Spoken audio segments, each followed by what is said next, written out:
Hello Service Techs, this is your step-by-step guide for the second configuration of the Vancouver collection. The first thing you'll want to do is to determine from the customer exactly where the TV stand and the TV stand extension are going to be situated on that customer's wall. Next, find out from the customer how they would like the cabinets to be configured. The customer can choose to have it set up with the cabinets aligning either to the left side or to the right side of the TV stand. Place the template up against the wall so that the customer can better envision the entire length of the space that the cabinets will occupy. Now, locate the center of the template and using a pencil, make a vertical mark on the wall above the center hole on the template. Remove the template from the wall.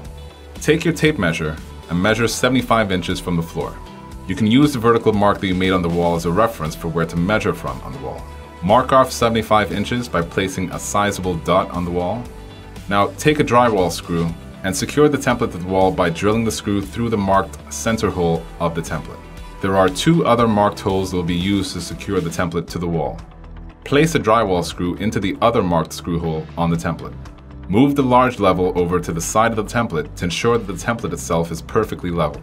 You can now screw it into the wall. Repeat the process for the other side. Now that the template is attached to the wall, use the center punch to make the indentations in the wall. You'll want to use the mallet to ensure a solid and visible indentation is made. Do not hammer too firmly as it will cause the tool to become wedged in the wall. Use all of the template holes to make those indentations. Next, use a pencil to mark the position of the holes above the template. This will make it easier to find the indentations once the template is removed. Use the concrete pilot bit to drill into the holes on the wall. If the bit goes through cleanly, that would indicate a purely drywall composition. If you encounter concrete behind the drywall, continue drilling with this bit. You will have to apply more force to make your hole.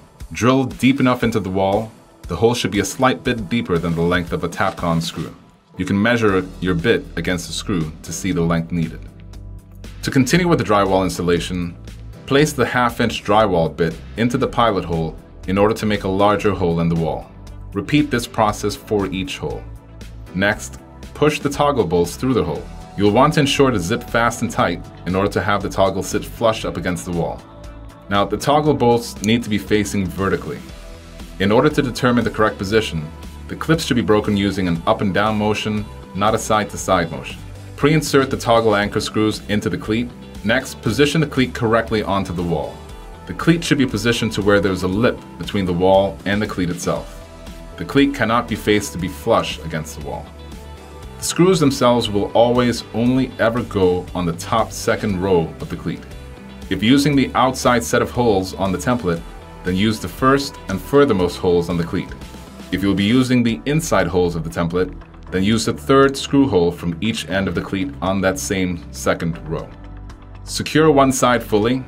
Place a small level on top of that cleat and make sure that it is perfectly level. You can now fasten the other side. Your drill torque setting needs to be low. Set it to a 4 or a 5. The drill speed should be set to a 1 in order to drill slower. Make sure that the cleat is fastened tightly to the wall with no play in it. The screw should tighten deep into the wooden cleat until you hear a squeal come from the wood. Be careful to drill slowly so as not to strip the screw.